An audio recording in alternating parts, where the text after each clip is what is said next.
What's up, Dreamfasters? It is Danny Gallows, of course, who'd you think it was, and welcome back to a brand new mini-series that I'm going to be composing with my magical finger, apparently. My 5 favorite anime. I mean, you guys knew it was coming eventually, right? I'm a huge anime nerd, so I had to do a series like this at some point, discussing my 5 personal favorite animes. Now, just a little disclaimer before we get started today. These aren't the 5 best anime of all times. I mean, I know the anime community can get a little bit ravenous at times. Believe me, I know. I'm a part of it. This is just my 5 personal favorite anime. Anime that had an impact on my life for some reason and why. And since YouTube is so keen on short-form content these days, I'm going to be splitting these into 5 separate videos. And really, I think that each anime deserves a separate video anyway. So let's begin today with the bleeding obvious, One Piece. It's snowing outside, it's nice and cozy today. I'm going to be inside, probably watching a lot of One Piece today. And yeah, I thought it would be an appropriate anime to start with because, you know, for me personally, I was a really late bloomer to One Piece. I mean, really late. We're talking about 2020. That's right, guys. I only started watching One Piece back, and I think it was summer of 2020. And, you know, I kept hearing about the show. Everybody was telling me about the show. I'd hear it, you know, from everybody. Everybody was like, you know, you gotta watch One Piece. You gotta watch One Piece. It's one of the greatest animes ever. But I just never got around to watching it until we had that awful year that was 2020, and I finally put it on, and man, it was just one of those life-changing animes. I mean, of course, 2020 was a horrible year for all of us for obvious reasons, but for me in particular, there was just something about that year that hit me harder than most years, despite all the COVID stuff and all that crap we were going through. You know, without going into too much detail, I was just really feeling depressed and anxious about stuff, and I was stressed, and, you know, there was a lot going on in my life that I wasn't happy with. But when I started watching One Piece, I felt good. And whenever I was watching the show, I was laughing, and I was happy, and I was excited to be on this adventure with the Straw Hat crew. And I mean, it was like somebody wrote me a video prescription for my depression, and it brought me out of this hole that I was in, because no matter how bad things started to get, I knew that I could come home and I could put One Piece on, and I could feel happy again. So it had a really big impact on me. For me, and so many out there that are huge fans of One Piece, you know, we realize that this is one of those rare, great animes that only comes along once in a while, because anime can admittedly get a little bit generic at times. Sometimes anime is made just to be anime for anime's sake, and they follow all these tropes and these generic storylines, but One Piece is something great. One Piece is one of those animes where everything comes together perfectly. The characters are amazing, the writing is amazing, the backstories are amazing, the villains, the detailed world building, right? The sense of adventure and everything, and I'm going to get to that in a minute because that's the best part of the show. But everything about One Piece comes together so perfectly. Every single element of the show is this well-oiled, well-fitted gear, and this giant cog and this giant machine that's building this massive world behind it, and everything just works so well. You know, a lot of people will say that their favorite aspect of the show is the big epic action sequences and all the amazing battles that we get into over the course of the show, and there are many. And believe me, they are amazing. I mean, there are some jaw-dropping performances that just leave you in awe and leave you just feeling with this sense of pride and exhilaration at the end of every fight. It is awesome. But for me personally, my favorite aspect of the show has always been the sense of adventure. You know, a lot of people complain that the show is too dragged out. That's why they prefer reading One Piece instead of watching One Piece. A lot of people will be like, I don't really like the anime because it takes so long for things to happen. But that's what I love about the show. I don't think it drags out at all. I like even all the filler episodes, like the Zenny Pirates and the Rainbow Mist episodes after that. I love those episodes, personally, because during those episodes and during all those moments in between the episodes, we get to see the crew just being themselves, just having interactions with themselves, without the epic battles, without all this massive stuff going on in the background. We just get to see the crew being themselves and interacting. And all of their interactions are so funny and so entertaining and so charming. And it really makes you feel for the characters more. And I love the fact that the show gets kind of drawn out like that because, one day, eventually, the show is going to be over. And that's when we're going to be missing all the filler episodes. Like, oh man, I want to go back and watch this again and start to appreciate how much the show is dragged out because it's just more material to consume. And that's never a bad thing. And to me, the most inspiring part of the show is Oda himself. A lot of people still don't know this, especially a lot of people that are new to One Piece. A lot of people don't know that Oda does everything himself. He writes and illustrates, right? The dude is a beast. He is an absolute force of nature. He is a mastermind. And that's personally very inspiring to me because I do the same thing with my fantasy stories. A lot of you guys out there know that I am an avid fantasy writer.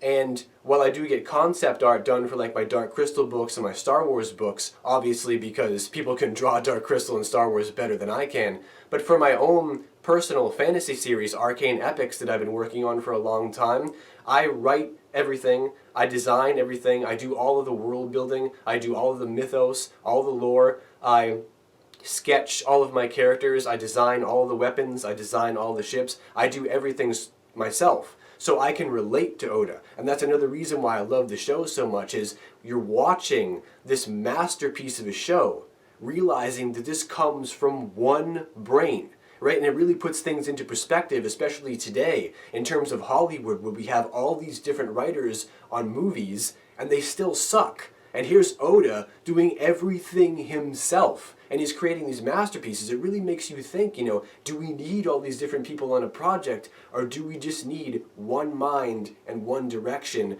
to create these masterpieces? And One Piece is a perfect example of that.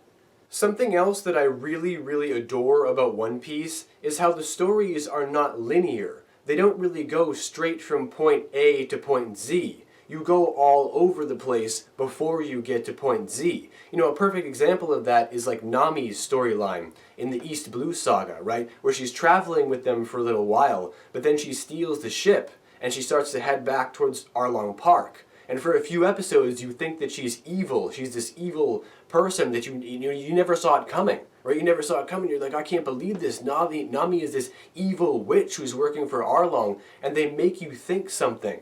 Until you see that there's a hidden backstory, this really complex hidden backstory behind Nami. And then the truth comes out, and then she asks Luffy for help, and then this epic battle ensues. And that's what I love about the storylines so much, is that they're not simple. They are complex. There's 100 different things going on at once before they finally bring you to point Z. And that's what makes point Z so epic, is everything has been building to that point. I mean, that's really the best part of the show, right? Is that One Piece formula, that arc formula that they follow, where when the arc starts, everybody goes off in 10,000 different directions. And as they're going off in these different directions, they're gathering characters and gathering stories. Until it finally, towards the end, it starts to bottleneck, and everybody comes back together until we get to the one big final epic finale. I love that One Piece formula because it's really engaging and it really connects you with the characters. It makes you feel more for the characters, right? That's where it does all of its world building and all of its character building. So by the time you get to that big fight you know is coming, that big epic finale, that's what makes things feel so real. And that's what makes you root for Luffy so hard and all the other Straw Hats who are constantly getting the crap beat out of them. Again, another great aspect of the show, right? Heroes that are constantly failing, but will never stay down. They always get back up. Even though they're constantly being beaten, they're always getting back up. And that's what the show is about. It's about fighting for what you believe in, fighting for your dreams, survival instincts, right? That's what I love about those storylines. And that's what makes the end of every arc so unbelievably epic and amazing. But it's not all crazy, right? I mean, of course, most of the time it can be wacky and crazy and absurd and off the wall, that, goofy One Piece that we all love so much. But one of the things I've always marveled about the show is how it can switch so fast into being very, very serious, into how much emotion it can draw out of you, right? I mean, like, you know, for instance, like Vivi's Goodbye at the end of the Alabasta arc, where they all have their fists up in the air, right, with the X on them, or Robin's I Want to Live moment, which made every fan just bawl like a baby, right? And then, of course, you know, what has probably become one of the most famous anime deaths in history at this point, when Ace dies and Luffy goes into shock and everything falls apart and everything just becomes a mess. And it just, we all know that it can be this very, very entertaining anime, but it can also crush your heart. It's such a perfect blend between goofiness and craziness and the utmost serious emotions that make you cry. And any anime that can make me cry, it's gonna be one of my favorites. And just in case you guys are curious where I am in my One Piece adventure right now, I started watching on Netflix originally, but they only have up until the Alabasta arc. So after that, I just started buying the DVDs. Yes, I still watch DVDs.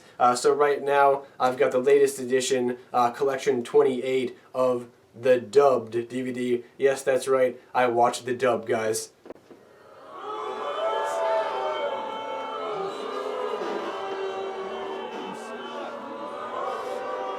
It's my life! It's my life! Yeah, obviously I know a lot of you guys probably hate that, but you know, I honestly prefer the dub, and for two very specific reasons. First and foremost, I just don't like reading while I'm watching the anime. I like to actually just sit there and watch it and enjoy it without having to read subtitles. Don't have anything against subtitles at all. It's just that when I'm watching anime, I don't want to read subtitles. I want to experience it. I just want to have my eyes glued to the screen the entire time. And the other reason is because I love the English voice actors. This is one of Funimation's best dubs ever. The English voice actors for this are perfectly cast. Everybody is just so perfectly cast in their role, and I absolutely love every single voice that comes out of this, so I actually appreciate the dub a lot. But yeah, we're in a weird spot right now because, you know, we don't really know when Collection 29 is coming out. You know, they have to actually record them and release them. They're in the middle of doing it right now. But so this means I'm up to episode number 693, so I'm not even into 700s yet, so I'm pretty far along, but I'm still pretty much behind everybody, so just waiting for Collection 29 to come out, and then I'll be waiting for 30 and 31 and so on, and I'm just kind of watching them patiently, you know, one by one, appreciating the time I have between each DVD. It teaches patience, and it makes you appreciate the episodes much more when they finally do come. Well, that's enough blathering from yours truly for right now, my friends, but now comes the best part of the video where I turn it over to all of you. So guys, let me know, what do you think about One Piece? What's your favorite episode? What's your favorite arc? Who's your favorite character? And most importantly, where are you guys at in your One Piece journey right now? What episode are you on? Leave all your thoughts, opinions, ideas, whatever you want to down below in the Great White Void, and let's get talking about some One Piece. I'm going to have so much fun reading through all these comments, and I can't wait to discuss it with you guys, so go ahead and leave all your thoughts about this amazing show down below. And as always, until next we meet, take care, and I'll see you guys back here for the next video very soon.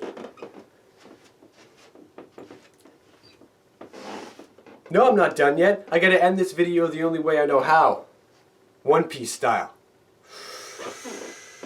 So, come aboard and bring along all your hopes and dreams. Together we will find everything that we're looking for. There's always room for you, if you wanna be my friend. We are on a cruise. We are